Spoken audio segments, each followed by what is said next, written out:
Welcome in YouTube. We are on day two, part two of reading the DOJ report, the critical incident report on UValde. If you were here yesterday, you would know that so far it's done a decent job. There's some things that we've learned afterwards. There's some things that I didn't catch the first time I read it, so it's really just been an experience that we all are going through together. And awesome news as well is that we now apparently have super chat on the tube. That just happened today. So if you wanted to help out over on the tube with the super chat, I still don't know how that works really, but it's there. So without any further ado, though, let's get straight into the report. So we left off on page 48, phase 4. I'm trying to see if I can't make it just a little bit bigger. I was trying to adjust some stuff so that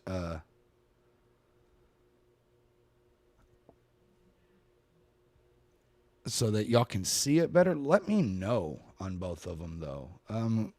Trying to make it to where, because I know some people are more visual, like they like to listen but still like to read along at the same time, whether or not it's to make fun of me and my pronunciation of things or not.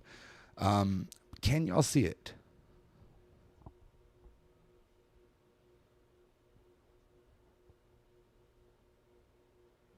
Awesome. All right. So let's get straight into it. Like I said, we left off on phase 5 yesterday. And this is right after. And then we'll go into the minute by minute. The minute by minute is by far the hardest part of this document because it literally does give a minute by minute breakdown on the west side, on the south side, what's going on in the classrooms, if that information's available, what certain officers are doing. So, yeah, that one's going to be even harder, but we're going to trek through this. We'll knock out phase 5 real fast, and we should, if I recall correctly, get straight into the minute by minute. Like always, if you'd like to help out, because even after this live ends, the work doesn't. So if you'd like to help out, links are in the bio and everywhere else. I do appreciate it. Phase 4, 12:50 p.m. to 1:15 p.m. Phase 4 of the incident entails the immediate aftermath in classrooms 111 and 112, the medical triage and evacuation, and the beginnings of the establishment of a command post at the funeral home. Within a minute of the subject being killed, officers in the hallway began entering rooms 111 and 112. Some are held off by CBP medic at the T intersection on the north side of the hallway, while others crowd the hallway and classrooms. Multiple officers are shouting to make room for medics and for the victims to be evacuated. There are 33 children and 3 teachers inside. Now, I want y'all to think about that for a second. 33 kids and 3 teachers. 19 students and 2 teachers died. So the vast majority. So there's 36 people in total. 21 are killed. 15 survivors.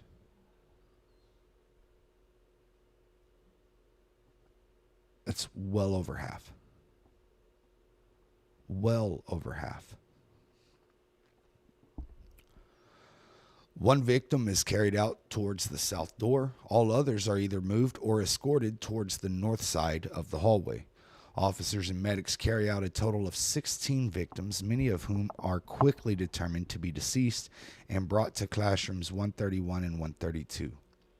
9 child victims walk or run down the hall escorted by law enforcement.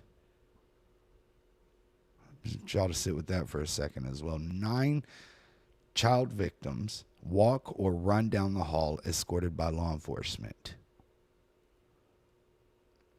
There were several children that were shot that these cops had and made run and walk out even after, with bullet holes in them.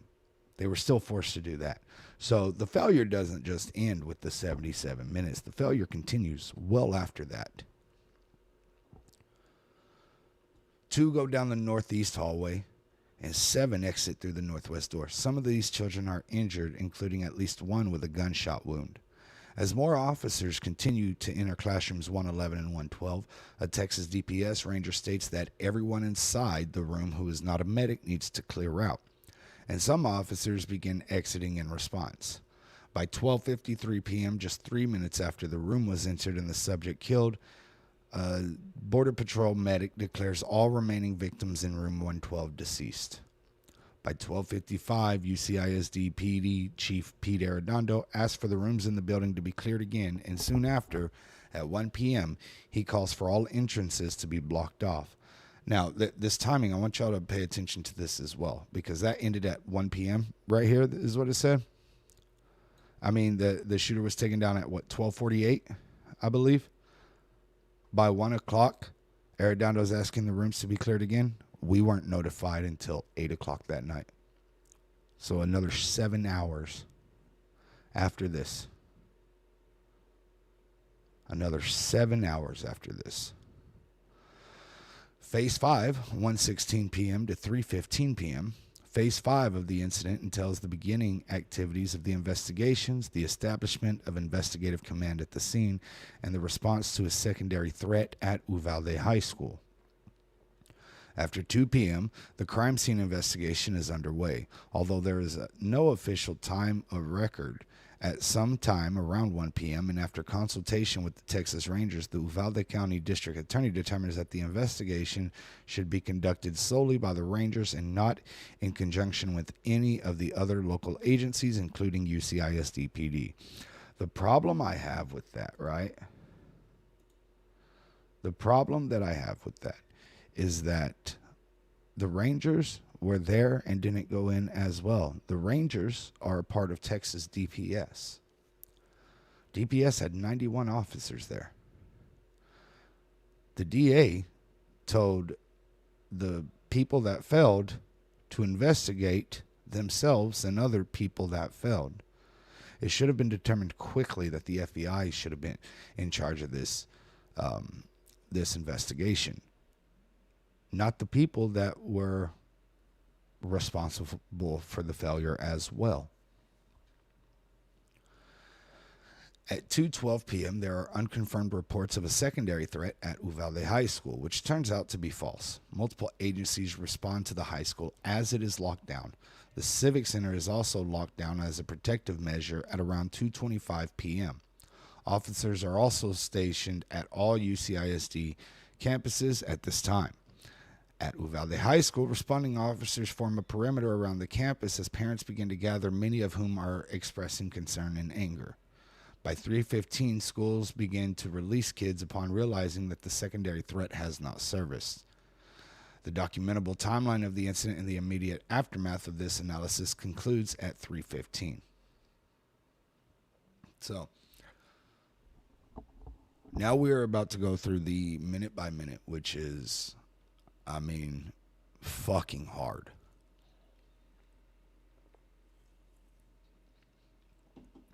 Fucking hard.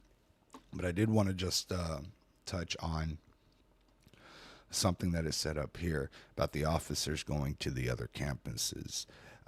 When I went to go pick up my youngest, I went at 3:30.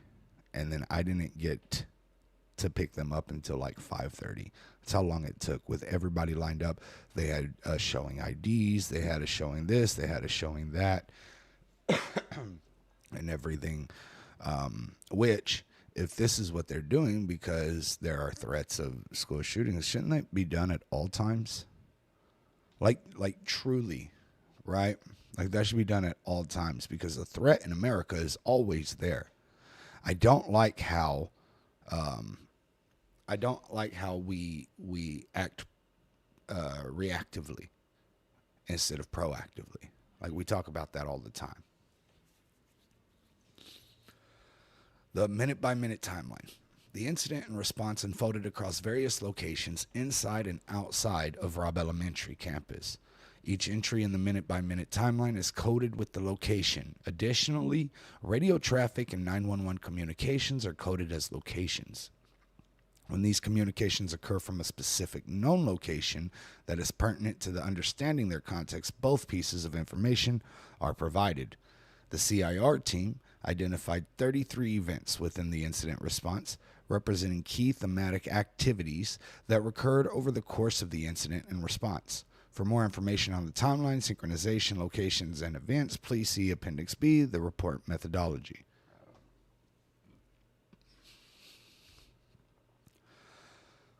Phase 1, 11:21 to 11:39. So during this phase, it'll just be during these times. 11:21 to 11:39. Hold on, give me 1 second, guys.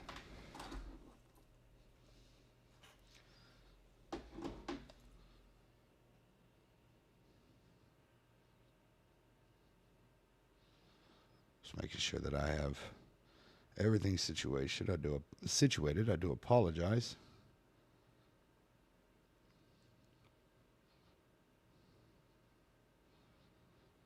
Okay. Were these times all included in the critical timeline? Are you talking about on the Adrian Gonzalez thing? Because I'm sure he had to look through this information as well.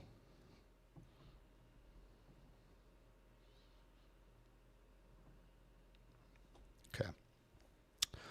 At 11:21 through 11:27 a.m., the subject shoots his grandmother around 11:21 a.m., subsequently sending a message to an acquaintance that he had done so and informing the acquaintance that he is going to shoot up an elementary school next. Shortly after, the subject steals a vehicle from his grandparents' residence on Diaz Street and drives towards Robb Elementary via Grove Street. See Figure 1 through 3 on page 14. 11:28.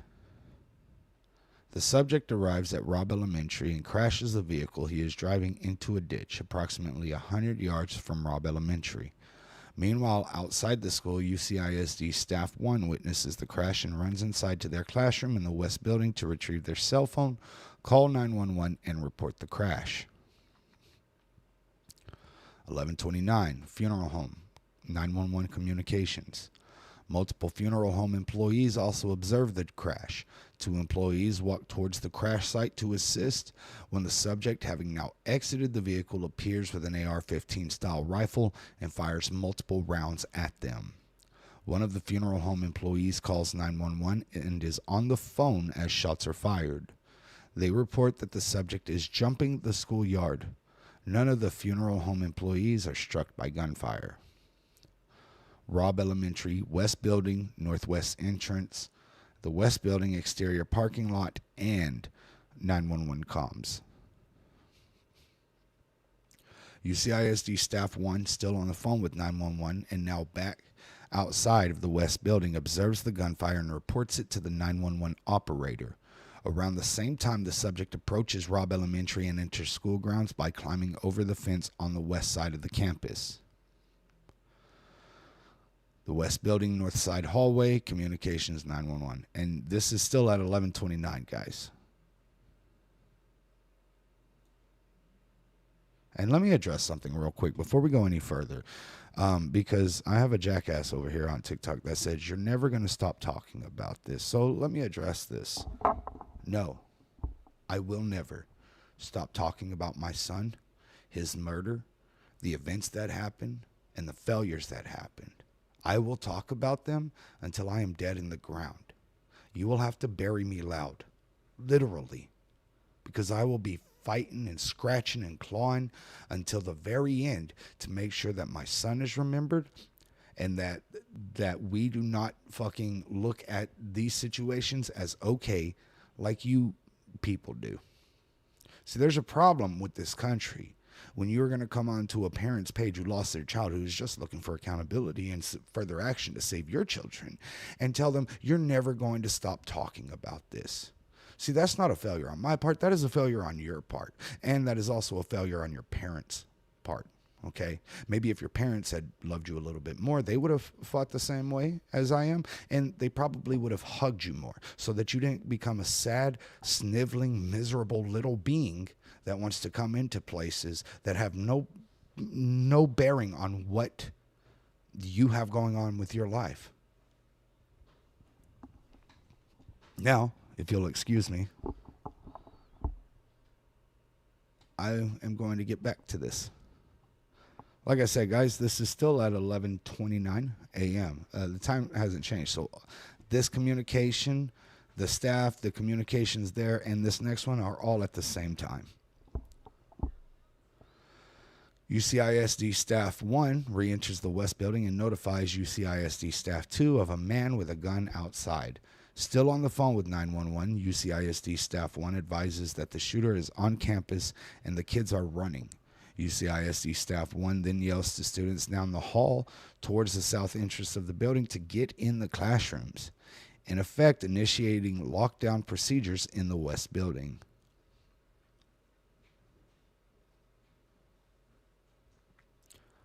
Still at 11:29. Communications radio traffic. UPD dispatch calls out over the radio that a white truck, note that the truck was in fact gray, has crashed and the occupant of the vehicle is armed with a gun. 11:30 a.m. UPD radio traffic calls out several shots fired and asks all units to respond. 11:31. Around the same time, a UCISD PD officer is responding to radio traffic about the male subject from the car wreck having a gun. The officer enters the west parking lot through the open gate in a white patrol vehicle. The officer does not appear to see the subject, who is nearby in between vehicles in the parking lot. This right here is Adrian Gonzalez. That right there is Adrian Gonzalez. Although, I don't like this line because he saw him. He drove right past him. Literally could have probably stuck his hand out and smacked him if he had wanted to. Also at 11:31. En route to Robb Elementary, UPD Sergeant 1 advises over UPD radio to shut down the school, while the subject continues his approach towards the school and reaches the school parking lot. 11:32 a.m. The subject walks along the outside of the West Building and fires 3 barrages of gunshots into the exterior wall of the West Building.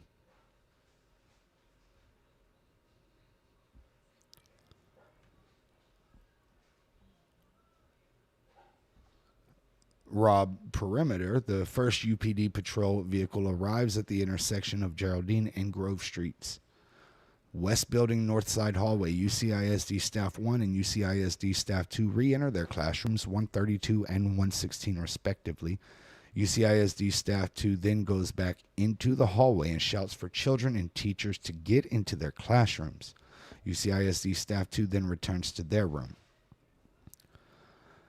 UCISD Raptor Alert. UCISD Emergencies Alert System Raptor sent out a lockdown alert reading emergency. Lockdown has been initiated at Robb Elementary School. Log into Raptor Emergency Management now for your immediate tasks.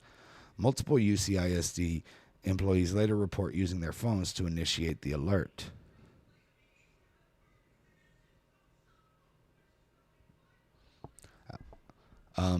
Real quick, thank you so much over on YouTube, Dan, for the $9.99 for testing, and this is great info that everyone needs to know about that day. I appreciate you so much, Dan. All right, 11:33. So 11:33, this is when it starts getting even heavier, because this is, as we know, when the shooting starts.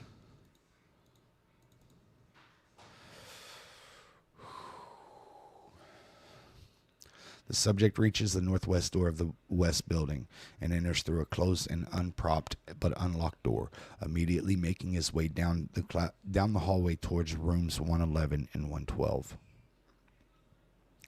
West building hallway outside classrooms 111 and 112.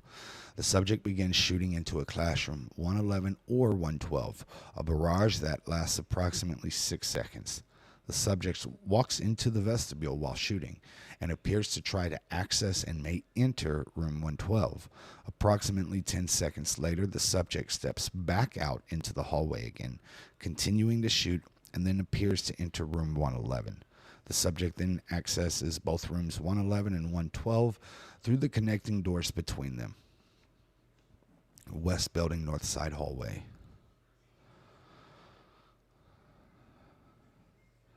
A Robb Elementary student exits the bathroom and looks around the corner, retreating back when they see the shooter in the hallway and hear gunfire. Around this time, UPD radio traffic indicates that the subject has made it into the building, that he is shooting inside the building, and that there is a school shooting. 11:34. Robb Elementary West Building inside classrooms 111 and 112. Shortly after entering the recessed doorway for the last time, the subject initiates more gunfire, lasting approximately 3 seconds, during which the pace of gunfire changes from rapid fire to single action. I know we talked about this yesterday, and like we know when the shooter died and everything, but we don't know the exact time when Uzi died. But I think it was around this 11:34 mark. And the only thing that I have to go by that is that he died instantly. So I think that it was in that first barrage of bullets. Pretty sure took out most of 111.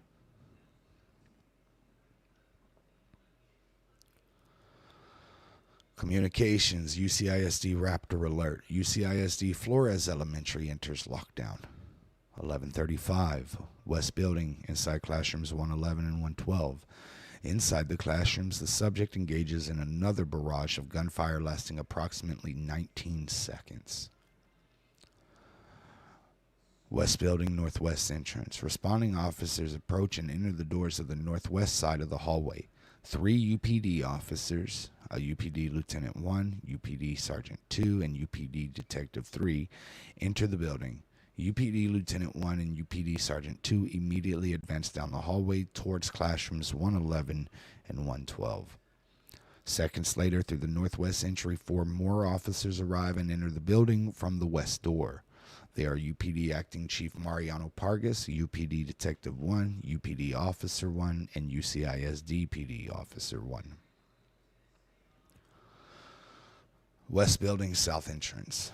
As more gunfire erupts inside the building, UPD Sergeant 1 approaches the south doorway and transmits over radio while running towards the building. Shots fired, get inside, go, go, go. Around this time, UPD Sergeant 3, UCISD PD Officer 2, and UCISD PD Chief Arredondo enter the south entrance of the hallway, while UPD Sergeant 1 is still approaching. Radio traffic. A Texas DPS aircraft unit radios to request more information on a school shooting in UValde and states they will be in the area and can assist. Uvalde County Sheriff's Office Sheriff Ruben Nolasco advises over the radio of a woman shot on Diaz Street. As the active shooter event unfolds at Robb Elementary, the shooting at the subject's grandparents' residence is reported over the radio, indicating that a woman had been shot in the head on Diaz Street. West Building and 911 comms. Someone from inside the West Building calls 911 and whispers, "Help me." Dispatch asks the individual to stay on the line with them and ask where they are. The caller does not respond. The call ends after 44 seconds. This information is never reported out over the radio. So a minute after the shooting has begun,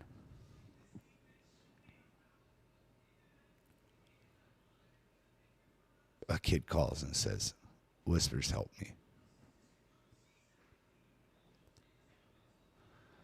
And they wouldn't be helped for another 76 minutes.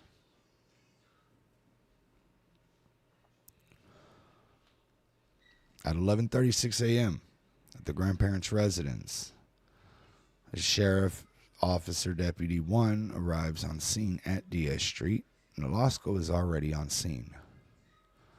West Building, North Side hallway. A teacher is seen entering their classroom, room 130, on the northeast side of the hallway. West Building, South Side hallway. UPD Sergeant 1 enters the building and sees UCISD PD Chief Arredondo, UCISD PD Officer 1, and UPD Sergeant 3 inside, further up towards classrooms 111 and 112. There is a mention of an AR-15 being used. UPD Sergeant 1 experiences intermittent radio brake failures for approximately 30 seconds while in the hallway.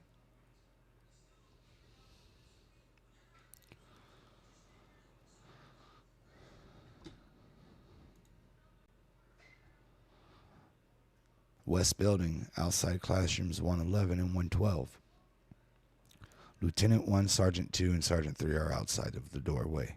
UPD Lieutenant 1 and UPD Sergeant 3 have handguns drawn on the door. An officer in the vicinity instructs officers to line up and make entry.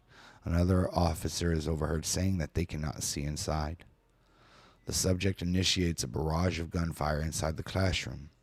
UPD Lieutenant 1 and UPD Sergeant 3 are struck with shrapnel from the gunfire. Officers retreat down the south and north directions of the hallway.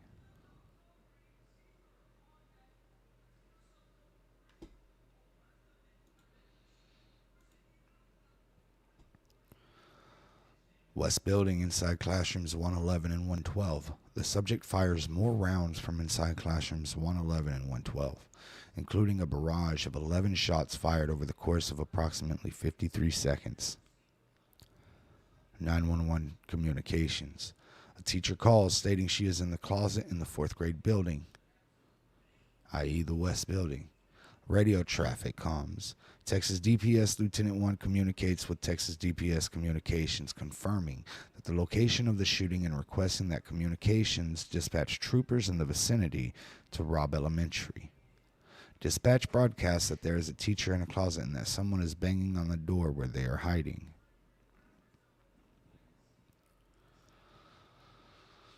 (11:37). West Building, South Side hallway. After the subject fires shots into classrooms 111 and 112 and officers are retreating, UCISD PD Chief Arredondo stops at classroom 110. This is the same room that Arredondo will later claim he cleared shortly after entering the West Building at 11:35 a.m.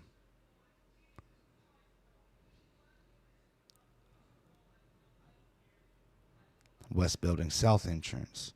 UPD Sergeant 1 exits the hallway to use his radio and broadcasts. He is in the building. We have him contained. Building on the west side of property. Careful with windows facing east. Male subject with AR. So, with that information, we know that UPD Sergeant 1 is Daniel Coronado. West Building, North Side hallway. UPD Lieutenant 1 advances alone towards the classrooms and takes up a position of cover in the hallway by the fire doors, which are north of the classroom doors and adjacent to the janitor's closet, as the subject fires approximately 3 more shots. West Building, Northwest entrance. UPD Sergeant 2 exits the building and encounters the Texas DPS sergeant, who says that Texas DPS is sending more people. This is the first time that UPD Sergeant 2 gets on the radio and reports shots fired. UCISD PD Officer 1 conveys that the incident is unfolding in his wife's classroom. This information is shared in the presence of multiple officers, though it is not clear from video evidence whether the information is received and acknowledged. I mean, we've heard and seen the tapes. We have heard.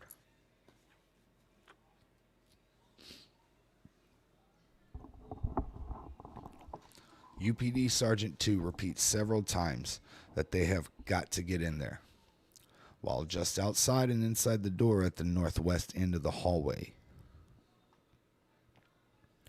11:38. Border Patrol Agent 1 arrives and positions along the wall at the T intersection of the north end of the hallway. He is the first Border Patrol agent on scene. West Building South Entrance. UPD Sergeant 3 is overheard outside of the south door saying, "We have him contained in this office." Radio traffic comms. The first request to activate UValde SWAT is made over the radio by UCISD PD Officer 1. There's also more chatter that a male subject with an AR, in addition to an officer down call in response to UPD Lieutenant 1 and UPD Sergeant 3, who were struck by shrapnel while at the doorway. I want y'all to think about that. And I know that we've heard it and we watched it in Unimaginable, and if you haven't watched it, you can find it on the tube. They were more worried about these officer downs than they were the kids. These officers weren't shot. They were hit with shrapnel. Did it hurt? Sure. Does it suck? Yes. But an active shooter is still in the classrooms, and y'all are more worried about a cop that has a boo-boo than children that are slaughtered.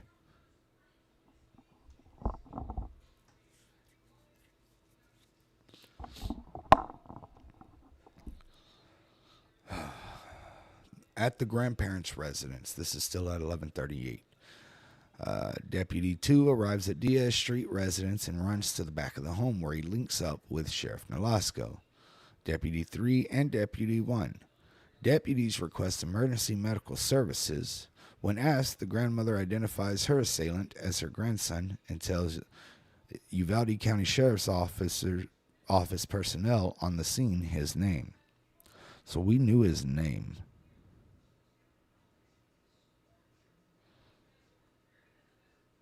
We knew his name 5 minutes after.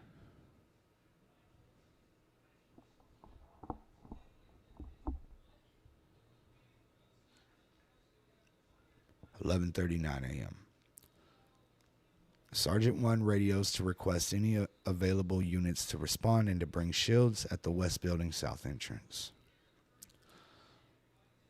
West Building North Side hallway. UPD Lieutenant 1 retreats down the hallway to the T intersection.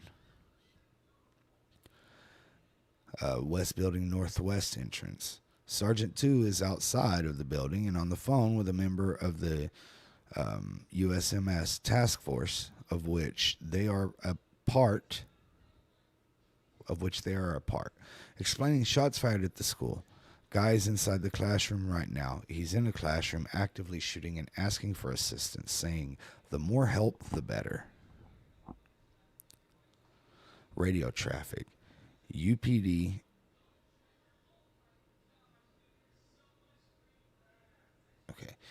Acting Chief Pargas calls out on the radio for any agency available to come out and help.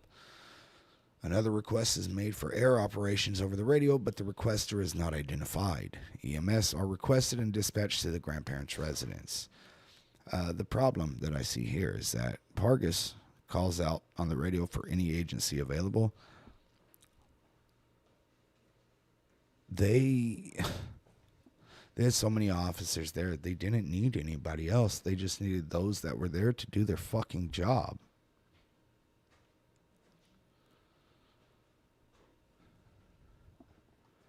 At the grandparents' residence, Deputy 2 and Deputy 3 depart Diaz Street and head towards Robb Elementary, while Sheriff Nolasco and Deputy 1 remain at the Diaz Street location. Now we're on to Phase 2. Phase 2 starts off from 11:40 to 12:21. Give me 1 second. I got to get a drink.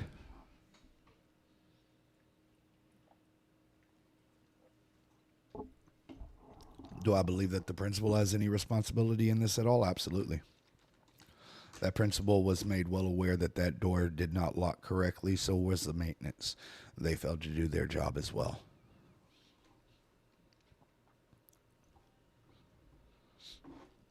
Absolutely. No ifs, ands, buts about it.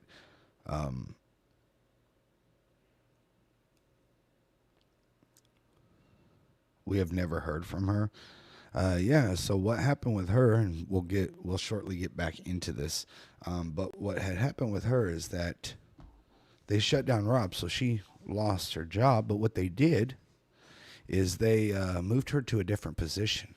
As soon as they moved her to a different position, they could not fire her for anything based on her actions on May 24th or anything prior to that, because it was in a new position. And you can only get fired based off of what you have done in that position. They did that on purpose. They rearranged several people so that they couldn't get in trouble.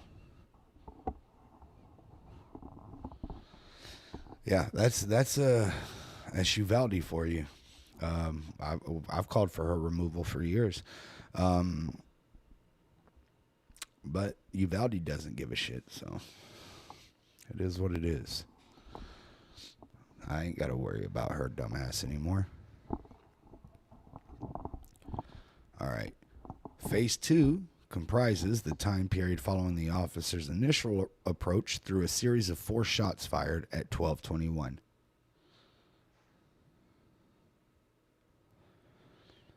(11:40) West Building, North Side Hallway. UPD Lieutenant 1 takes steps again towards classrooms 111 and 112, but ultimately returns to the T intersection. This third retreat by UPD Lieutenant 1 ends all forward momentum towards the door during this initial approach. There's some radio traffic from the West Building South entrance. UPD Sergeant 1 requests numerous assets over the radio, including air support, ballistic shields, flashbangs, and Fort Texas DPS to be notified.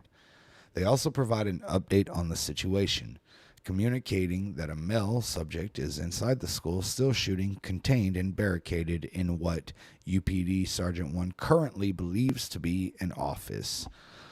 This is another thing that pisses me off because, yes, Coronado was the one that says, oh, he's in the office, he's barricaded, he's contained, yada, yada, yada, all that shit. And we watched the video. We saw it all together. He never even went far enough to see what room the person was in. He stayed outside mostly, especially in the beginning. So he was just saying shit. He was just saying shit. 911 comms. A teacher calls 911 from inside room 102, stating that they are locked down in their classroom and that they believe someone is shot in another classroom in the building. The UCIS DPD Chief Arredondo uses his phone to call dispatch from inside the West Building and says that he is inside the building with the subject, who is armed with an AR-15 style rifle. Arredondo says he needs a lot of firepower and that he wants the building surrounded. As he is on the phone with dispatch, he learns about a call occurring at the same time from the teacher in classroom 102 who is stating they believe another teacher has been shot. Arredondo asks whether the teacher is with the shooter, but dispatch does not know. He tells dispatch that the shooter is in room 111 or 112, then asks for SWAT to set up by the funeral home across the street. He says that he needs more firepower because all they have are handguns and they need to surround the building. Then he tells the dispatcher, I need you to be my radio for me. And as we know, Arredondo had 2 radios, but he threw them away because he didn't want his fucking hands busy, and then goes into the school, but then keeps his hand busy on his cell phone. And if this doesn't right here, that you need more firepower because all they have right here, because all they have is handguns, that literally defeats anybody. Like, oh, we need ARs. No, we don't. If even the cops, if even 376 cops are fucking terrified of them, maybe we shouldn't fucking have them.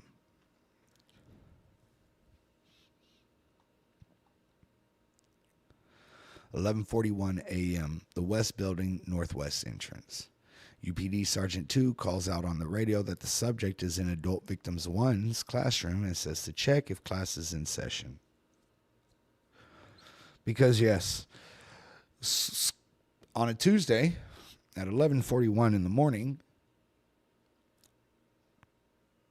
class is not going to be in session, right? I mean, holy fuck. Holy fuck. Deputy 2 and Deputy 3 and Deputy 4 arrive at the north side of the West Building and inquire about the situation. Each of them initially positions themselves at the entryway. They learn the subject has fired multiple rounds inside the classroom and that it is unknown whether any children are inside. West Building South entrance, radio traffic. UCISD PD Officer 2 relays UPD Sergeant 2's request to check whether Adult Victim 1's class is in session. Other radio traffic. Dispatch notifies over radio of a possible gunshot victim in the classroom across from room 102 and adds that a teacher is in room 116, barricaded inside a closet. The perimeter. Family members and community members are on scene near the funeral home, while the first EMS arrives in front of Robb Elementary. 11:42 a.m. West Building exterior. The Texas DPS sergeant is at the northwest entry and requests UCSO Deputy 3 and others to walk down the west side of the building because another unknown law enforcement officer identified a black backpack on the ground at the exterior of the building by the windows of room 102. After approaching the back, the DPS sergeant appears to call off the recovery of the backpack, stating it is too risky, and returns to the north entryway. It is later discovered that the bag belongs to the subject and contains dozens of loaded magazines. What I don't understand about this is that if they thought it was too risky, what did they think was in there? Did they think it was like a bomb or something? And if so, why didn't they call a bomb squad? They just left it there. Like it could have been something fucking crazy like that, but they're like, we're just going to leave it there. We'll figure out what the fuck it is later.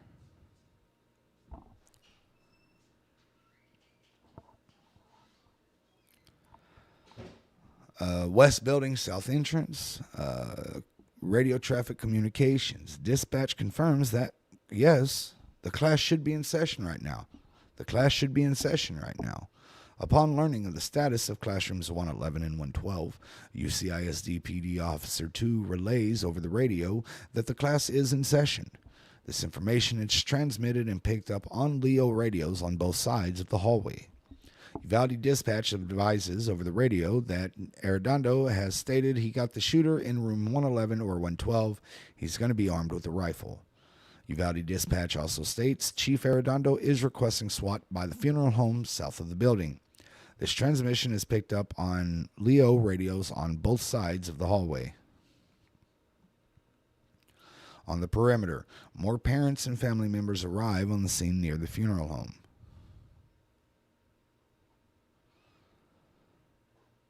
Radio traffic at 11:43. More radio communications broadcast that the subject is barricaded in one of the offices and also advises that he is still shooting. An officer requests assistance with crowd control at the funeral home. West Building Northwest entrance. Outside of the northwest doorway, Uvalde County Sheriff's Office deputies inquire whether there are kids inside classrooms 111 and 112, and an unknown Leo responds that class is in session. 11:44 a.m. West Building inside classrooms 111 and 112. The subject fires a single shot inside the classroom. Think about this. So 11 minutes after, we see 11:44, right? Here, we're going to highlight it. 11:44. This is 11 minutes after his initial thing. So he's already sprayed a shit ton. Then,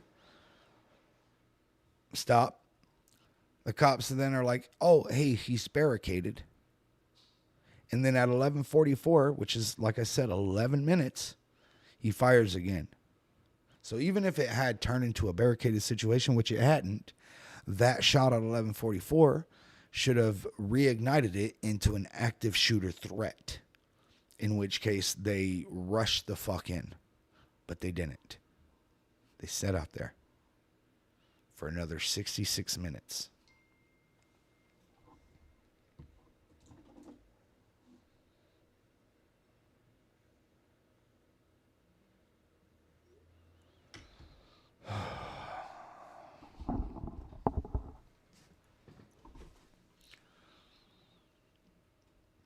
"11:45 a.m. UPD Officer 2 is outside the doorways of rooms 129 and 130. This is in the West Building, North Side hallway, and asks the Uvalde County Fire Marshal whether there are any students in the rooms. The fire marshal responds that there is a teacher inside and that they should not evacuate at this time. Why not? The fire marshal and UPD Detective 1 then clear the teacher's lounge on the other side of the northeast hallway.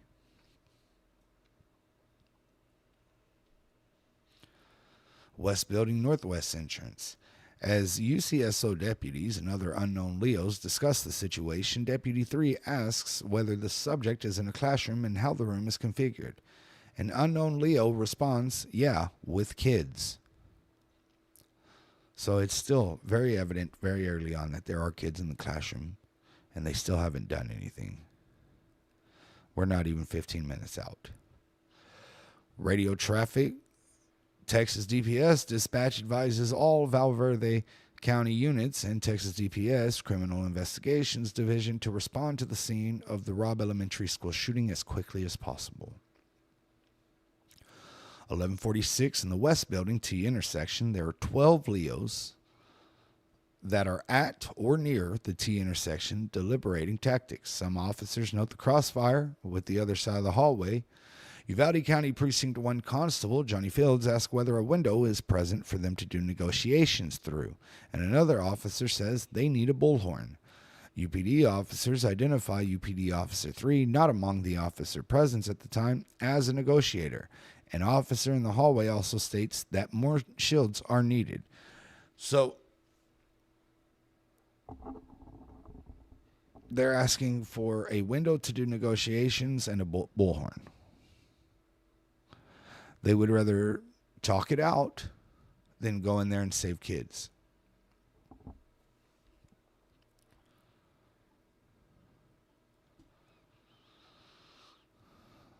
At the perimeter, parents and family members gathered around the school shout.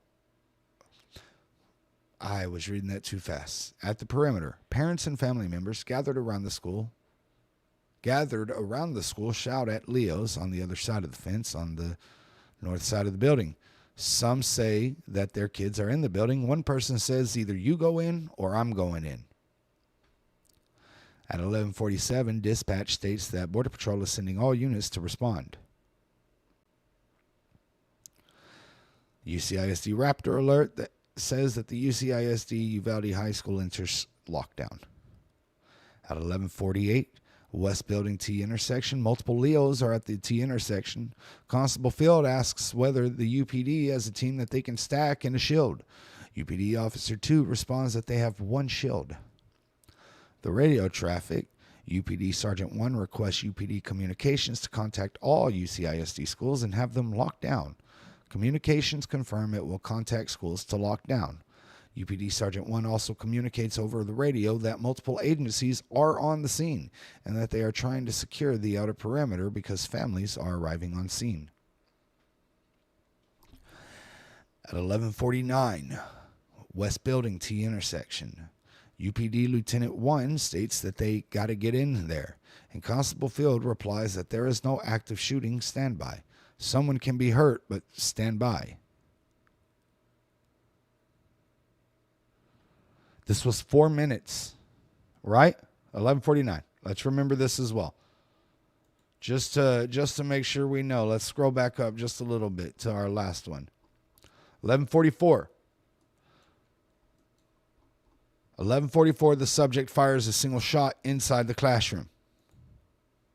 Right?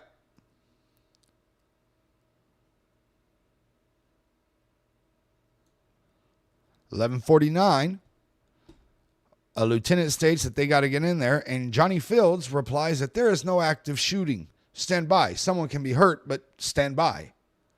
5 minutes. 5 minutes since the last shot. That's still an active fucking shooting.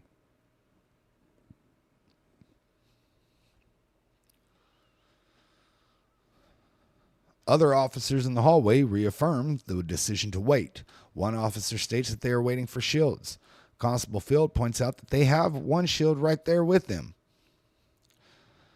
At the West Building, south entrance, a UPD Corporal 1 states to Uvalde County Sheriff's Office deputies that the backpack needs to be picked up in case the subject makes it out of the room and is able to pick it up.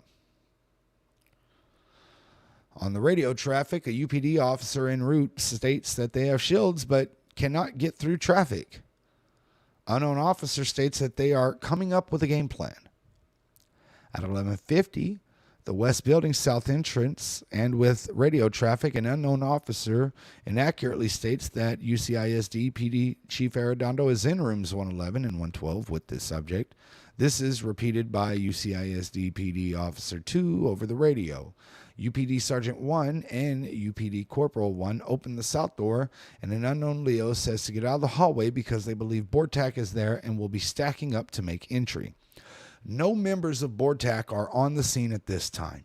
UPD Sergeant 1 rebuts the unknown officer, stating that Arredondo is in charge and in the room. Another officer points out that Arredondo is right across from the door. Holy fuck. Like, there's so much in just this one piece right here. There's so much, right? A fucking cop is like, get out of the hallway because BORTAC's there. But BORTAC's not there. Not yet. They'll be shortly, but they're not there. So, I don't know. Does he not know what BORTAC is or whatever? That's his profession. You would think that he would know who the fuck BORTAC was. But he's just like, BORTAC's here. They're coming. But, okay. And then, UPD Sergeant 1 rebuts that the unknown officer and stating that Arredondo is in charge and in the room. But he's not inside there. He's not in the hallway. He's outside saying this shit. Another officer has to point out that Arredondo is fucking right there, right across from the door. Just right there. Not inside there. Holy shit.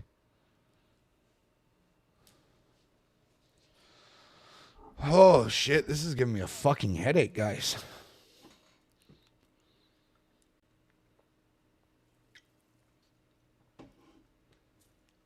I'm not inactive. I'm fucking reading.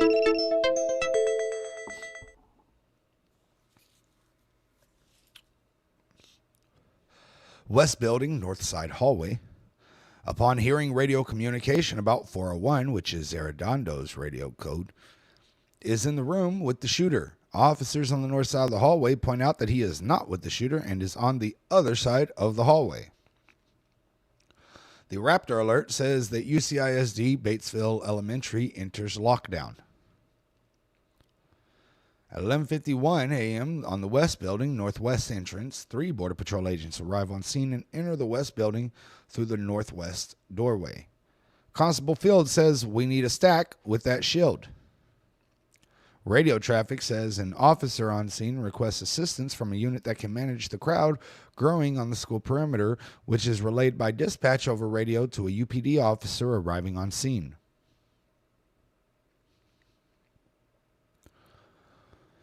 At 11:52 a.m., on the West Building T intersection, a Uvalde County Sheriff's Office deputy brings a shield to the T intersection, noting that it is not rifle rated. Robb Elementary West Building South entrance, officers outside the south doorway discuss BORTAC. UPD Sergeant 1 states that they are coming, and another officer states that they are already there and on the other end of the hallway. CPP personnel have arrived on scene, but no members of BORTAC have arrived, so these officers don't know their asshole from their elbow. Radio traffic, communications, and unknown officer radios a request to have EMSs come prepared and for them to wait at the funeral home.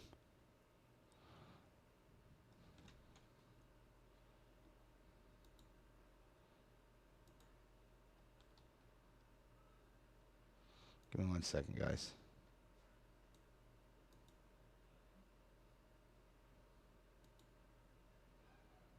Sorry about this. I have to fix something real quick on my side.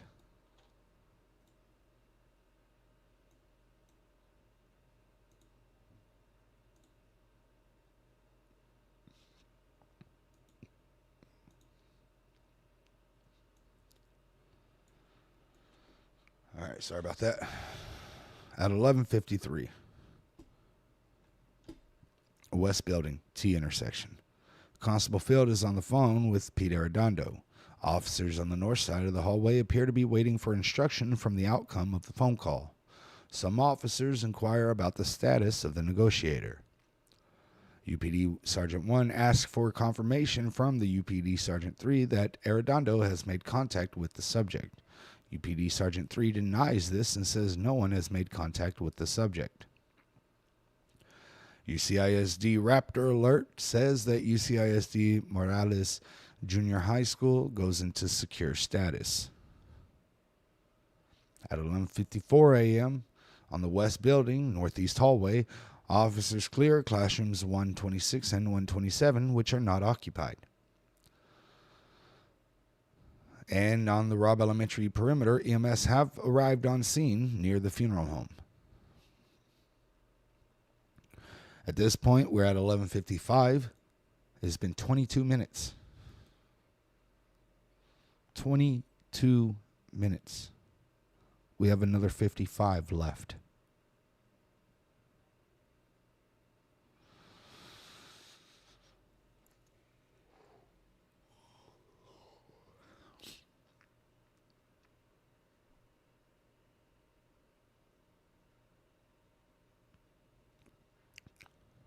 At the West Building T intersection, 11:55 a.m., Constable Phil ends his call with Chief Arredondo and announces that they are going to clear the room next to the classrooms 111 and 112 and start negotiations. At 11:56 a.m., on the West Building, Northeast Hallway, officers clear the room 129 on the northeast side of the building, evacuating a teacher out of the building and through the east doorway. On the West Building T intersection, UCISD PD Officer 1 conveys to Officer Field that his wife says she's been shot. He says this in the presence of multiple officers who appear to quietly acknowledge what he says. UPD Acting Chief Pargas escorts UCISD PD Officer 1 out of the northwest door. And we've heard that several times, right? She says she shot Johnny, she says she's shot. It's fucking terrible. West Building, South Entrance, same time. Officers on the exterior of the South Entry discuss the status of victims, whether there are any children present, and if they have the information confirmed with the school. Officer 2 states that they think the subject is in the classroom of UCISD PD's Officer 1's wife. Here's the thing, though. Didn't we figure out that it was 6 minutes in and they realized that there were children in the classroom? Like, why, at 22 minutes in, are we still trying to figure out something that we found out 16 minutes ago?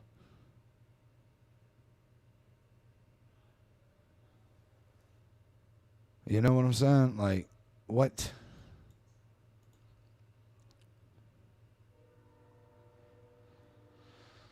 Okay. Radio traffic during the time. An unknown officer on the radio advises that more civilians are approaching the school perimeter. Then an unknown officer responds, "Let PD take point on this."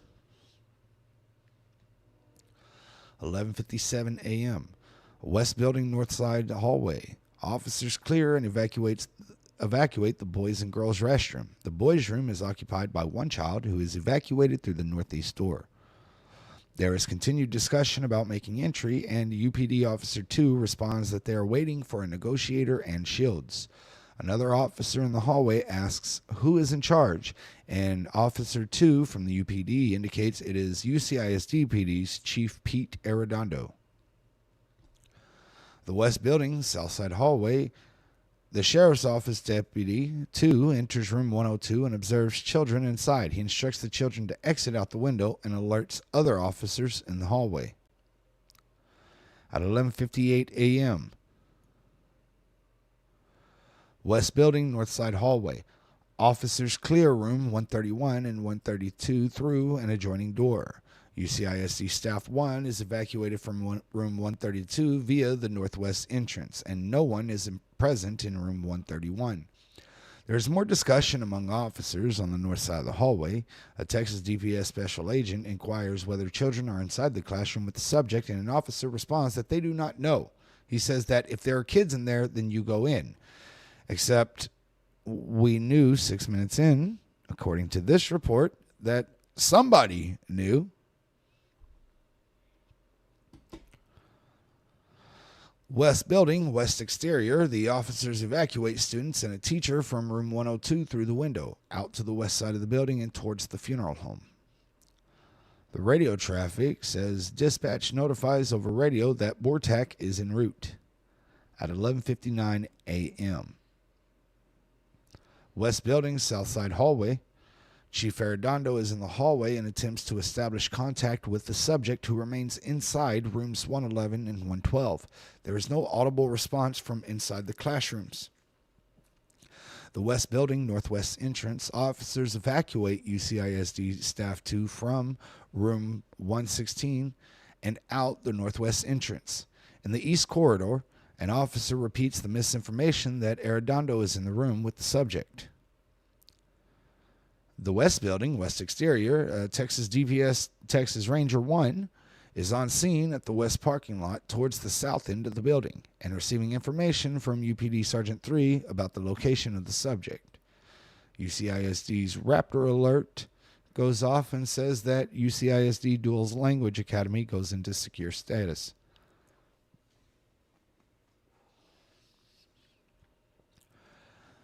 At 12 p.m., on the West Building, South Side hallway, Chief Arredondo continues negotiation attempts, stating that these are innocent children and that law enforcement does not want anyone else to be hurt.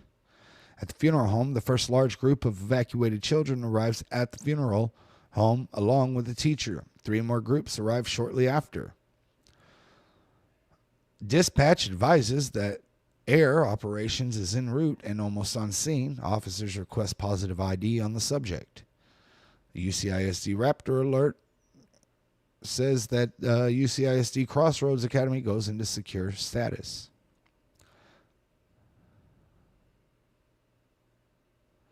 What is crazy, right,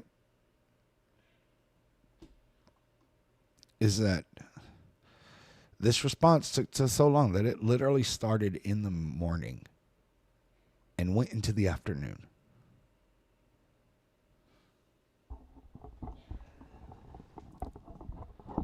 12:01 p.m. Arredondo continues his attempts to make contact with the subject. An officer requests assistance with crowd control on the east side of the building, stating there are only 2 officers there.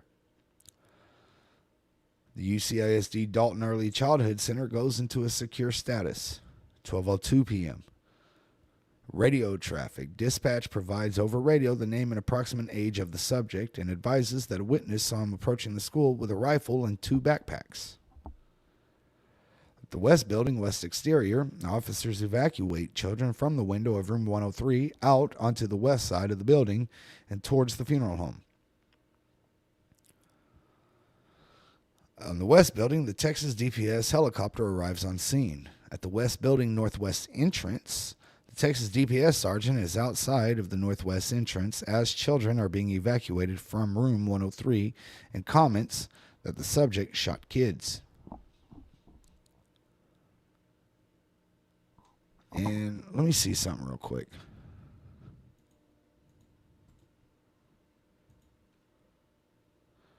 I'm trying to put up on screen.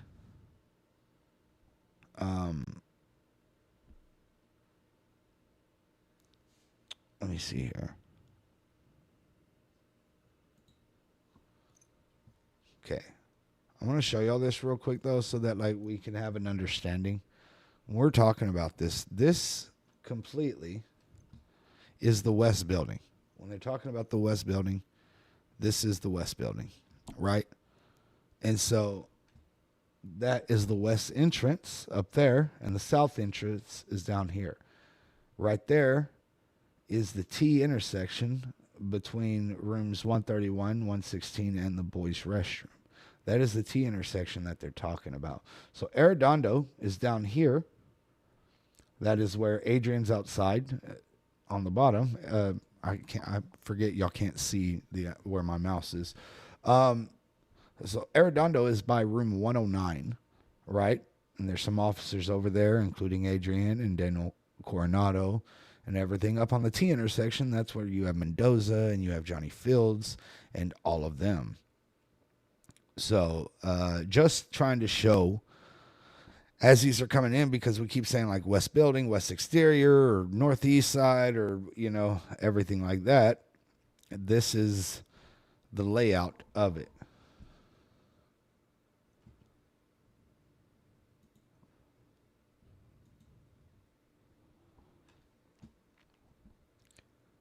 At 12:03 p.m., UPD Officer 2 obtains 2 shields from outside the doorway and brings them into the hallway.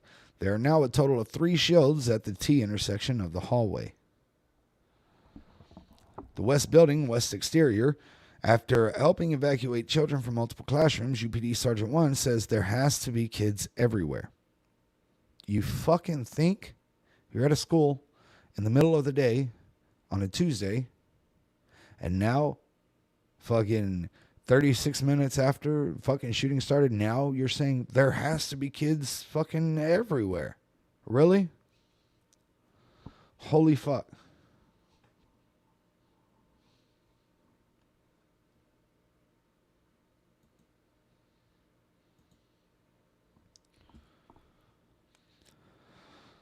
Let me see here. West Building, inside classrooms 111 and 112, and radio communications, a child calls from inside Robb Elementary, stating there is a school shooting.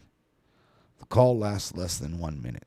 The call information is not shared over the radio, but dispatch determines that the call is coming from inside the school and calls the number back. 12:04 p.m. Officers break out the window from room 104 and evacuate children through the windows onto the west side of the building, sending them towards the funeral home. Dispatch advises that 3 buses will be lining up near the funeral home to provide transport. At the funeral home, more evacuated children and teachers arrive. At 12:05 p.m. on the West Building northeast hallway, the misinformation that Arredondo is in the room with the subject continues to be shared, this time by the Uvalde County Sheriff's Office deputy to a game warden on scene.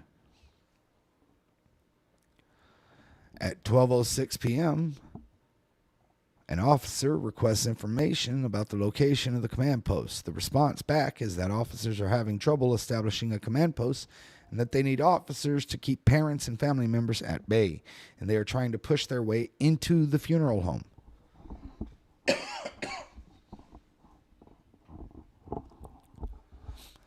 On the West Building, West Exterior, officers evacuate children from room 106 out of the window onto the west side of the building and send them towards the funeral home.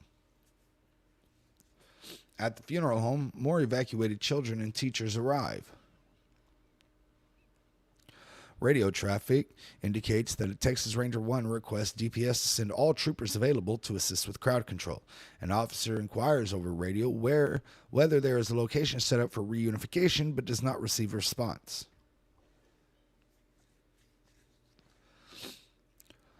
At 12:07 p.m., a West Building, South Side hallway, officers discover children and a teacher inside room 108, which is unlocked, and evacuate them through the hallway and out the south door. Law enforcement has been staged near the door of room 108 for more than 25 minutes.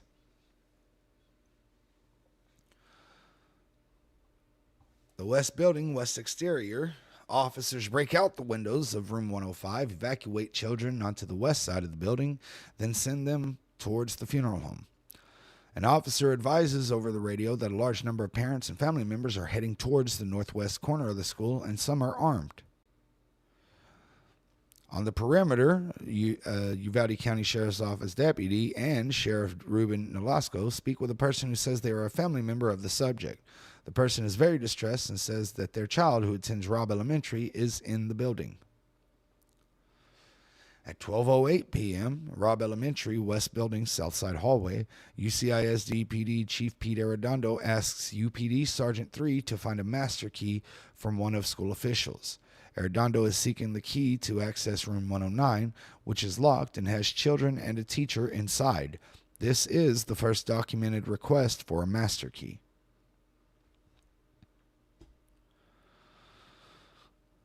At the West Building, West Exterior, UPD Sergeant 3 walks around towards the west side of the building, asking whether anyone has a master key. Uvalde County Precinct 6 Constable Zamora says that he thought the other side had master keys. More evacuated children arrive at the funeral home.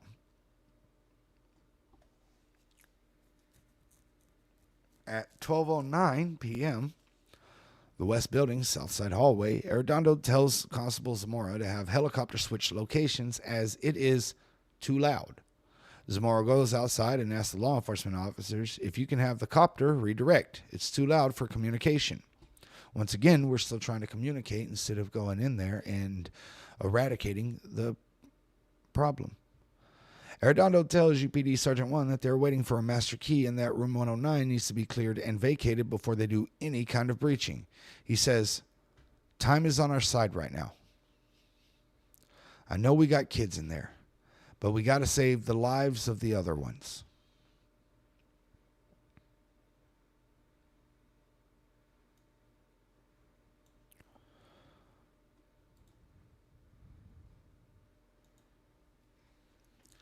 Just going to leave that there for a second.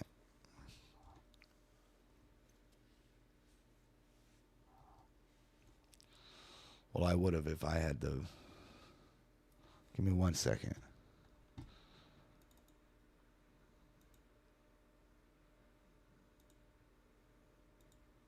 There we go.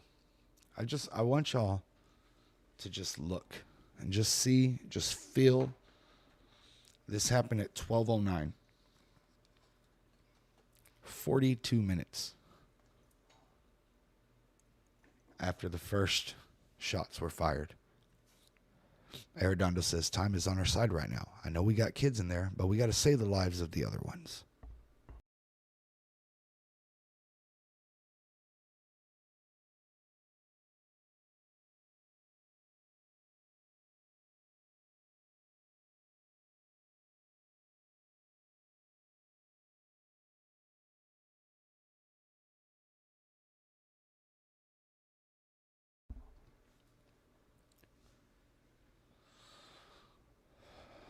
An officer then informs Arredondo of radio traffic indicating that Bortak has just arrived. Arredondo responds that Bortak needs to wait.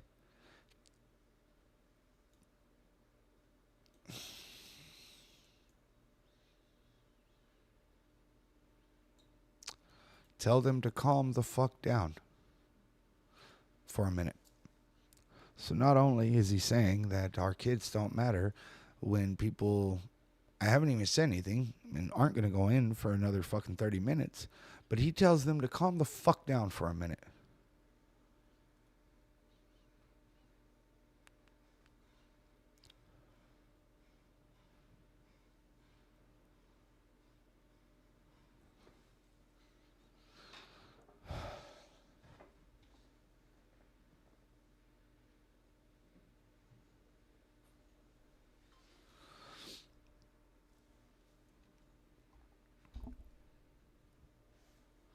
Continued radio traffic from officers on scene advises that shields are up.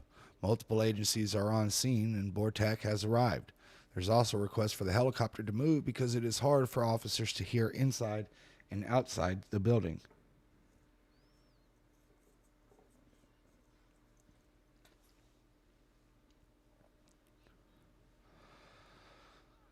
At 12:10, an officer suggests breaking the window out to evacuate room 109.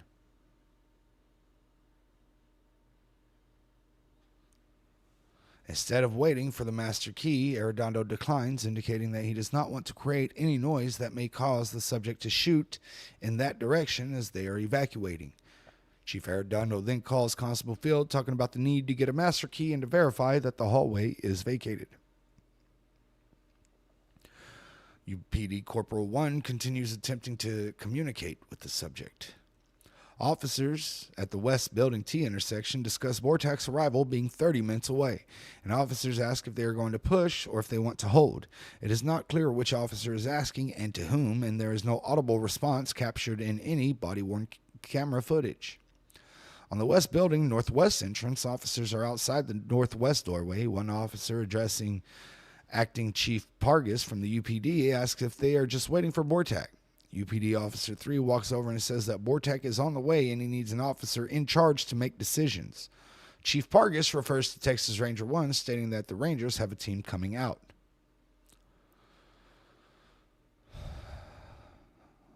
During that time, there is radio traffic. A Texas DPS trooper on scene provides an update to Texas DPS dispatch, repeating misinformation that the chief of the UCISD PD is in the room, 111 or 112, with the active shooter. The Texas DPS trooper also relays that they have learned that the name of the subject and provides it to the Texas DPS dispatch.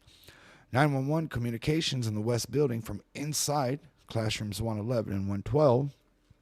911 dispatch calls back the child who had previously called and hung up from inside classroom 112, stating that they were in a room full of victims. This call lasts approximately 16 minutes through the shots that are fired at 12:21 and ends at 12:26. Dispatch broadcasts the call information over the radio at approximately 12:12, and this information is received and disseminated through both sides of the hallway.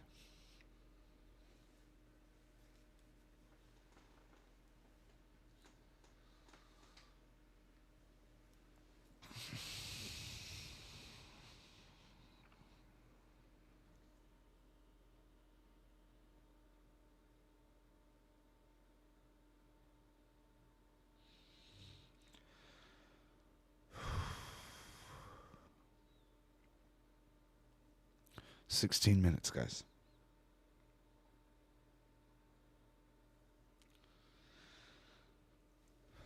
"16 minutes.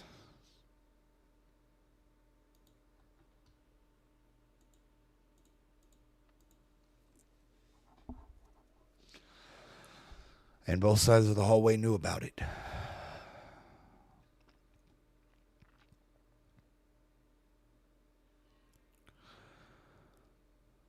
I'm going to take a few seconds and answer some questions that I'm seeing popped up. No, this is not my first time reading it. This is the second full walkthrough. I've referenced it many a times, looking for specific data and information when doing all the work that I do. But no, this is the second time. We read it approximately 2 years ago. And we did the same thing. We read it word by word throughout the whole thing. And we do this, and I'll probably be doing it a lot more often, maybe every 6 months or something, maybe every year, just to keep reminding people of the egregious errors and downright not caring that these officers displayed. Because most people get to just turn this off and walk away and not think about it.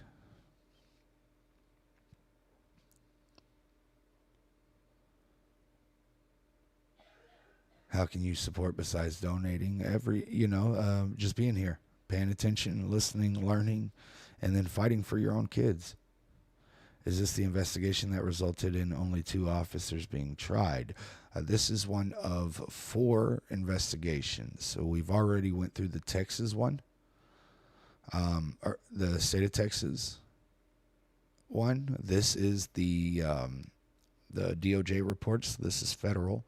The city contracted a guy to pretty much just write a love letter as his investigation, saying that none of those cops did wrong. And they paid him, well over 6 figures to do so. And then you have the Border Patrol's investigation, which is more redacted than the e-files. So We still have 2 more after this. This is by far the longest one and the one that is packed with the most vital information that is going on. But real quick, can we get thank you so much, Tyler, for the 25. I appreciate it so much. Like I said earlier, this continues to allow us to keep fighting, even when these cameras are off and we are doing other forms of activism. Also, thank you so much, Monk, for the 40. I appreciate you. You know I do. Let me take a drink and we'll get right back to reading. By the way, if we do get cut off from reading this on TikTok, if they do take me down, because TikTok has been real crazy lately, and I get taken down, we will continue reading this for the night over on YouTube, where we're currently at, and that location is cross 0524. You got to put the @ sign before it.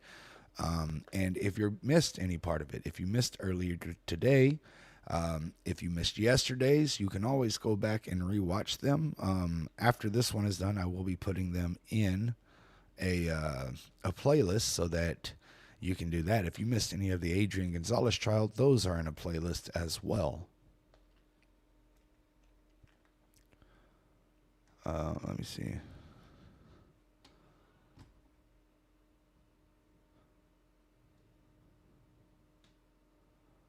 Trying to see.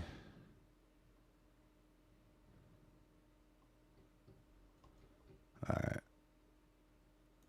Okay. Awesome.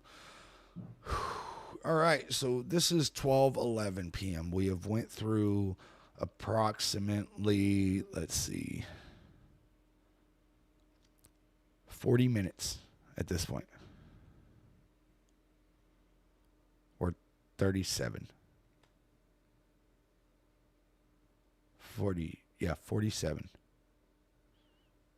Yeah, we're at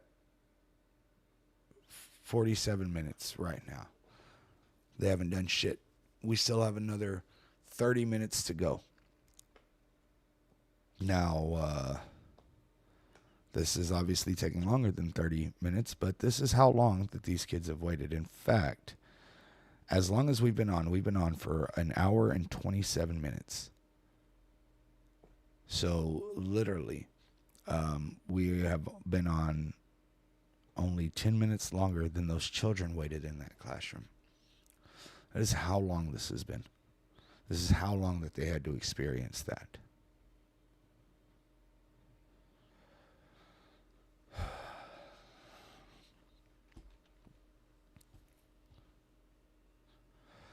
(12:11 p.m.) West Building, Northwest entrance. Sheriff Nolasco is with Texas Ranger 1, UPD Officer 3, and others discussing the situation. Texas Ranger 1 has a map provided by a UCISD PD lieutenant. It is a basic map and does not include features of the buildings and rooms such as windows, closets, or the doors that connect to classrooms from within their interiors. UPD Officer 3 states that BORTAC is still 45 minutes away and that just one member of BORTAC is on scene now, referring to the BORTAC commander who has just arrived. Sheriff Nolasco asks questions and provides direction regarding the evacuations and reunification location. West Building, communications from 911 inside classrooms 111 and 112. The child from room 112 remains on the phone with 911. They state that their teacher is dead. Dispatch asks if the door is locked, but there is no audible response. And literally, from this point on, you will see every minute there's that 911 communication with that child that was in the classroom. 12:12 p.m., West Building, Southside Hallway, UCISD PD Chief Pete Arredondo tells Constable Zamora he is waiting for a master key and that he told UPD Sergeant 3 to get him one. Zamora conveys that there is one on the other side of the hallway, a stack composed of Texas DPS troopers, including the DPS sergeant, a Border Patrol agent, and a county sheriff is at the south doorway. Chief Arredondo approaches them, stating that they need to hold so room 109 can be evacuated first.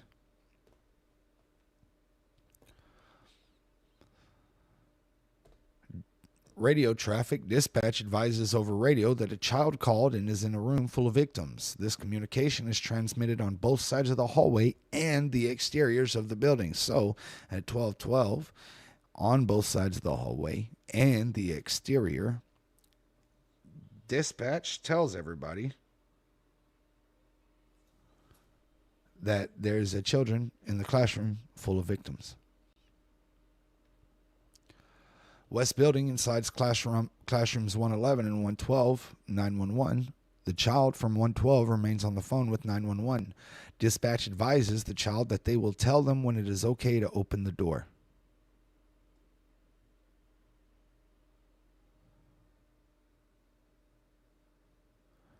12:13 p.m. West Building T intersection. The BORTAC commander enters the building through the northwest door.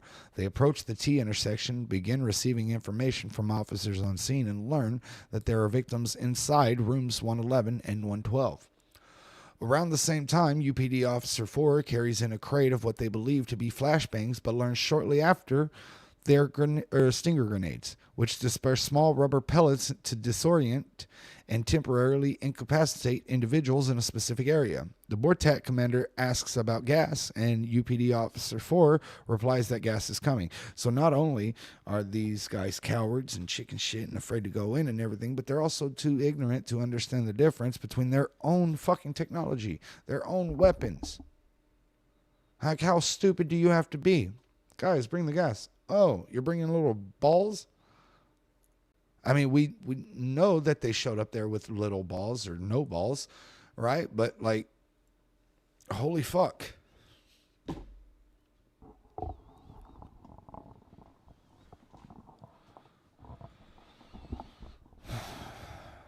West Building, South Entrance. Constable Zamora reiterates that Arredondo's direction that there should be no entry until Arredondo gives permission. After asking UPD Sergeant 3 about the status of the master keys, Constable Zamora then goes to the other side of the hallway via the exterior west side of the building to obtain master keys. West Building, West Exterior. UPD Lieutenant 1 and other officers locate the subject's backpack at the west exterior of the building, uncover dozens of fully loaded magazines and hundreds of rounds of ammunition, and transmit this information over the radio.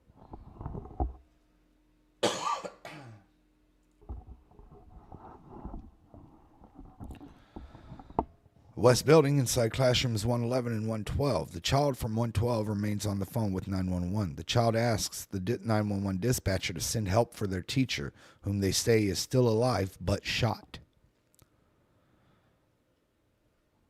12:14 p.m. UPD Officer 4 enters with a crate full of CS gas, commonly known as tear gas. The BORTAC commander asks about gas, then exits the building to get their own mask.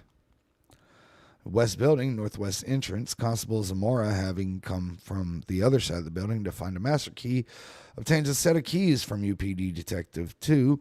They are a large set of keys with a big ring attached to a red lanyard. He sees a UCISD PD lieutenant who stops to help him look through the keys. The lieutenant breaks off a portion of them and hands them to Zamora, saying one of them will open all the doors. The keys are later discovered not to work on room 109. And I do apologize for reading faster that, but I'm getting more and more fucking angry as we go on with this.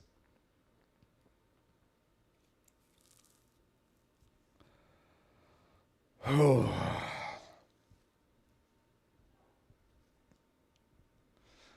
There is no sense of urgency. There is no caring.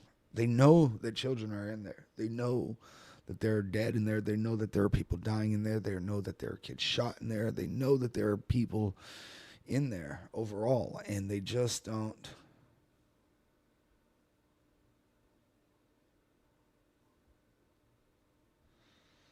They just don't care, and it pisses me off more and more and more that you have dumbasses like Zamora who are still there. You have dumbasses like Johnny Fields that are still there. You're like all of these cops. I'd say a good 90% of these cops are still fucking there. going along with their lives like nothing happened. It's just fucking infuriating, man. It's fucking infuriating that I have to wake up and live each day without my son, and they, who could have protected him, could have stopped this, signed up to do the hard work, right? To be the fucking heroes because they wanted to be goddamn John Rambo, and when they have the chance to be John Rambo, they shit the bed. And now I have to deal with it. 18 other sets of parents have to deal with it. Two teachers' families have to deal with it. And they don't give a flying fuck.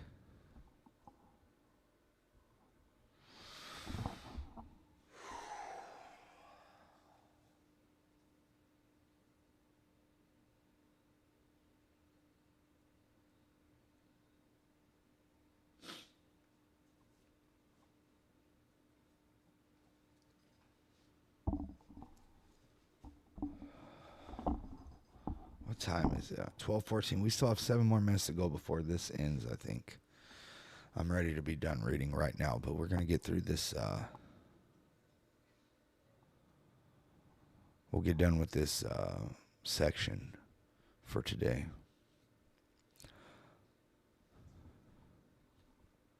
The child from 112, and this is at 12:14. The child from 112 remains on the phone with 911. Dispatch asks how many children are in the room, and the child estimates up to 8. The child is also advising others around them to try to keep quiet as some are crying or moaning.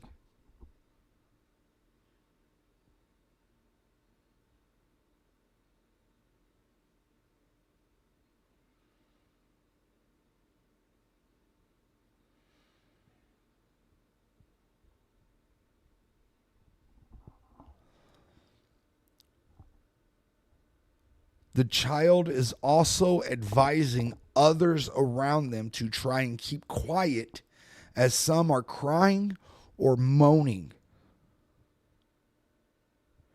Crying because they're in this fucking situation. Moaning because they've been shot.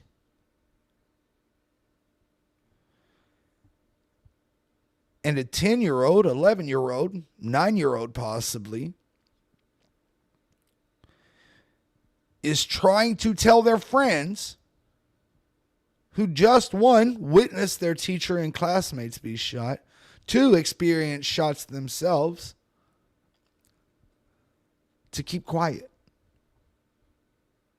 While officers are right, literally 30 feet away.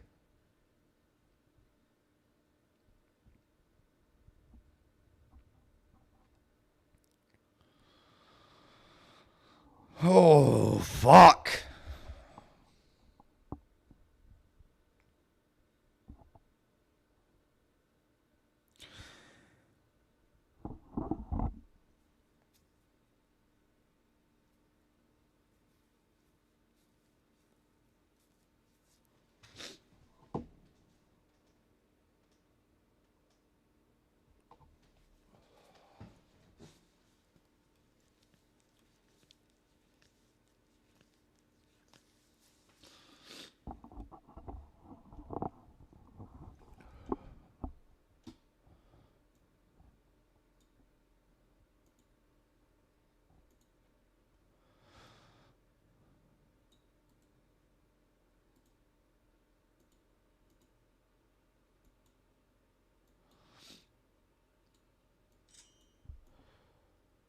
One second, guys. I'm trying to...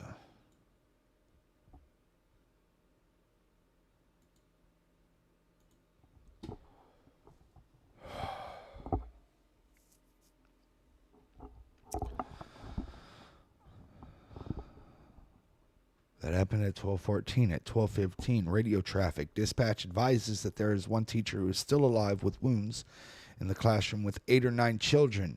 Dispatch is not too sure about the number of wounded. Dispatch adds that their information is coming from a student inside the classroom.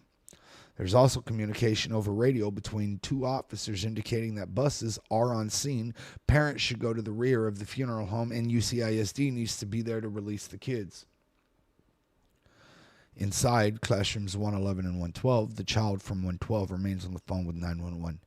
They ask dispatch to please hurry and state that their teacher is about to die.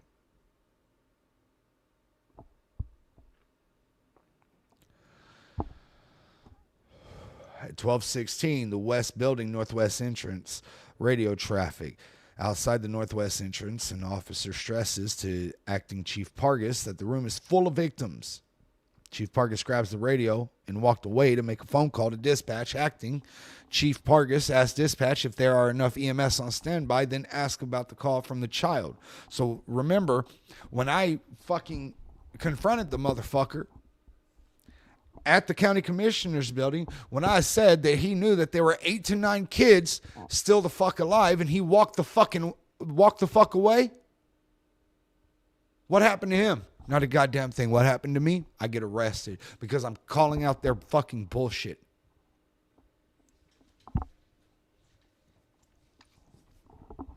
I get arrested for saying that he walked the fuck away. He literally walks the fuck away with that information, does absolutely nothing. Children are killed. Children are dying, right? And what the fuck happens to him? Land of the fucking free, right?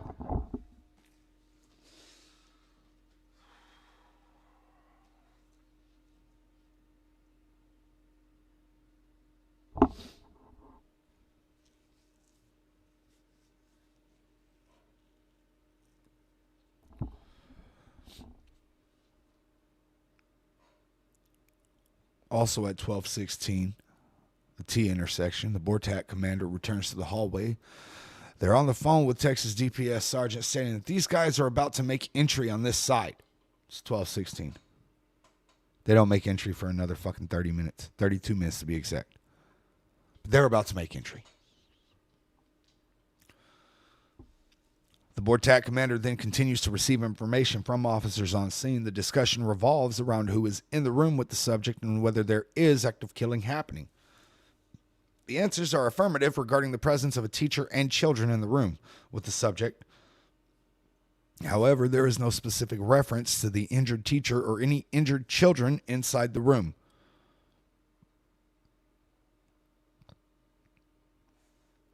At the west building, south side hallway, Constable Zamora arrives back at the south hallway with a set of keys. UCISD PD Chief Pete Arredondo tries them on room 109 and they do not appear to work. The Texas DPS sergeant says that the BORTAC unit is going in, and Arredondo responds that they need to secure room 109 first. The Texas DPS sergeant relays to the BORTAC commander that they need to clear classroom 109 first.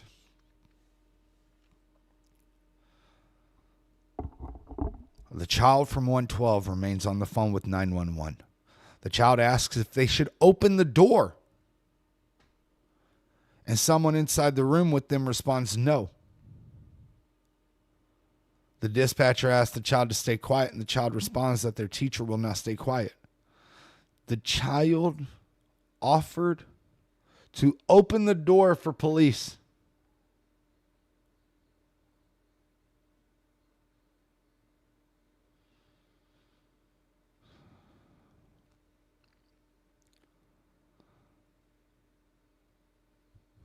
Where the fuck was that courageousness from the cops? 12:17, UCISD Pete Arredondo on the west building south side hallway. Sergeant 1 and Constable Zamora continue to work on the door to the room 109, trying the keys multiple times and then trying to breach it with a knife.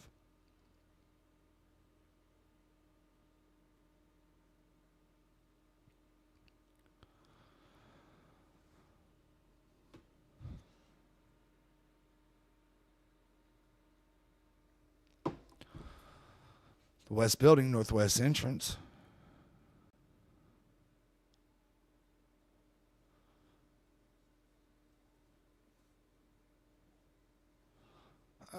Texas Ranger 1 advises UPD Acting Chief Pargas to establish a command post, stating that they need to bring together the senior officers from each of the law enforcement agencies on scene to get a handle on assets and resources, and began relaying information from inside the building.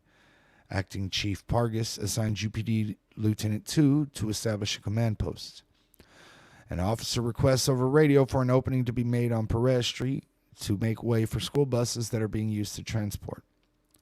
The child from 112 remains on the phone with 911. Dispatch asks if there is anyone behind the door, and the child replies no. Dispatch states they are getting officers there. Meanwhile, officers have been right outside there for fucking ever.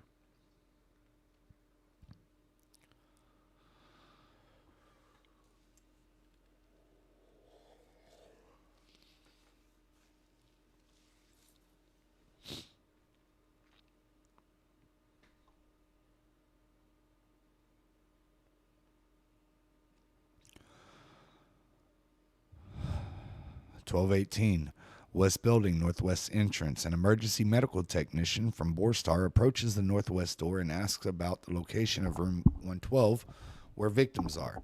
There is initial confusion about the status of victims in classrooms 111 and 112. One officer at the doorway states affirmatively that there are victims inside the room. The Borstar EMT enters the hallway and continues to the T intersection. West Building, South Side hallway. Still unable to open the door to room 109, soldiers continue trying to break it with a knife. Constable Zamora also tries speaking through the door, announcing himself and the others as law enforcement officers. However, the children and the teacher inside the room do not respond.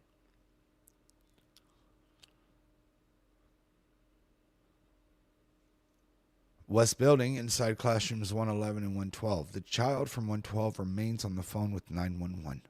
The child continues to talk with dispatch, who is relaying guidance to stay quiet.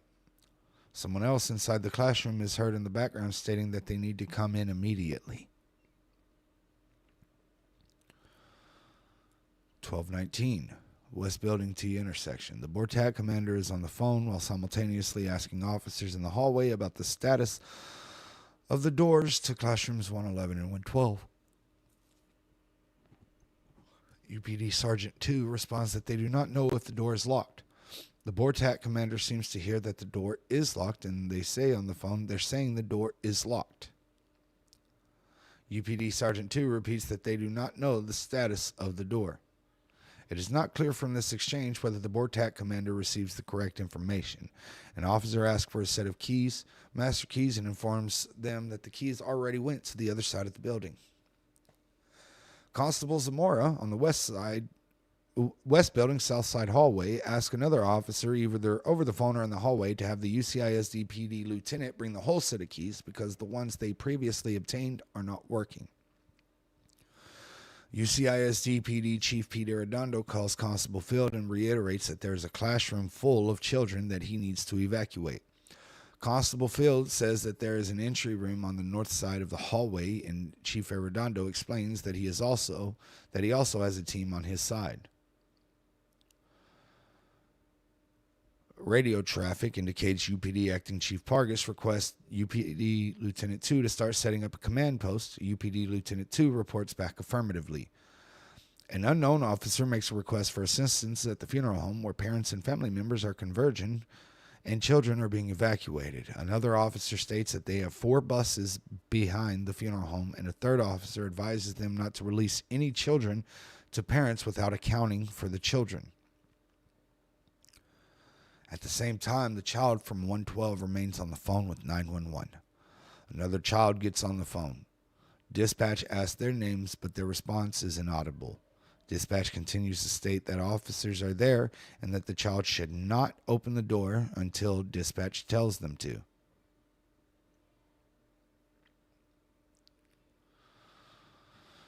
At 12:20, West Building, South Side hallway. Arredondo explains to officers in the hallway that he wants to evacuate room 109 to avoid more victims, acknowledging the victims already in rooms 111 and 112. Literally at this moment at 12:20, Peter Arredondo says, "Fuck them kids." That's not what he said verbatim, but that is essentially what he said. Acknowledging the victims already in room 111 and 112. Fuck them. That's That's how they do it. Still unable to open the door to room 109, UPD Sergeant 1 asks if anyone in the hallway has breaching tools available, but none of the 15 officers on the south side of the hallway respond that they do. West building, northwest entrance, another shield arrives and is brought in through the northwest door of the building. During this, the child from 112 remains on the phone with 911. At 12:21, this is the West Building inside classrooms 111 and 112, the West Building north side hallway, and the West Building south side hallway.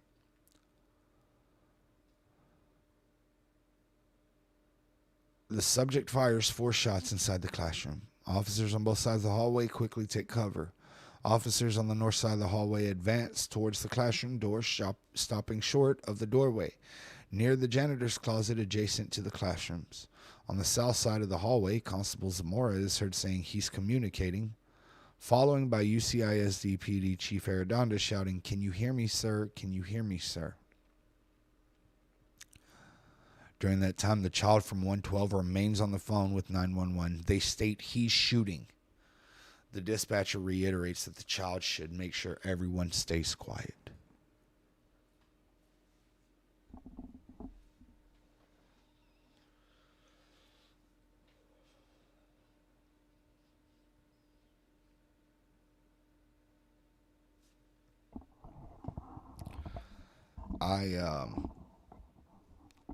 I'm not going to lie. I thought that I could make it through the whole minute by minute today. But I can't. And I think that that place is the best place to stop reading as well. The child from 112 remains on the phone with 911. They say he's shooting. The dispatch reiterates that the child should make sure everyone stays quiet. And at the same time of those shots, officers on both sides of the hallway quickly take cover. Officers on the north side of the hallway advance towards the classroom's doors, but stop near the janitor's closet. On the south side of the hallway, Zamora is heard saying he's communicating, following by UCISD PD Chief Arredondo shouting, "Can you hear me, sir? Can you hear me, sir? This motherfucker is in there shooting children, and you are saying, 'Can you hear me, sir? Can you hear me, sir?'"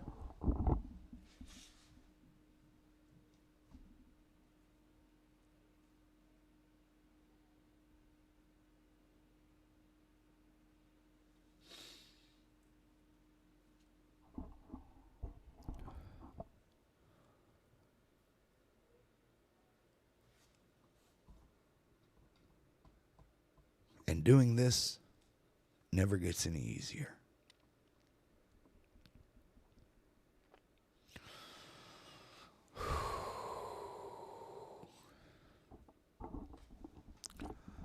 We're going to end right there for reading on YouTube. I appreciate you guys so much, and we will be back on tomorrow, same time, 6:30 p.m. Central Standard Time to continue reading. We will start on Phase 3, page 80.